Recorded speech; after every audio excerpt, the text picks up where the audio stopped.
Welcome, here I've got TCL 10SE and I'm gonna show you how to change volume button function in the camera app at this device. So at first we have to tap on a camera button here to open it, and for now we are in the standard photo mode. The volume buttons at this device are here, so let me try to tap on this now to see how it works with the camera.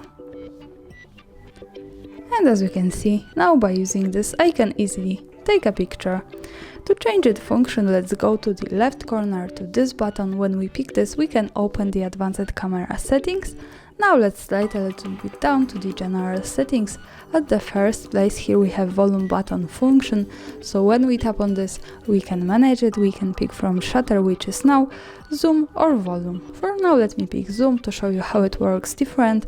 Let's go back to the camera and now let me try to tap on these buttons once again.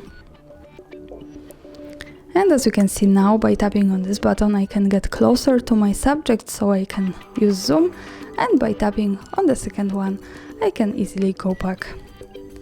So this is how it works. Thanks for watching, subscribe our channel and leave the thumbs up.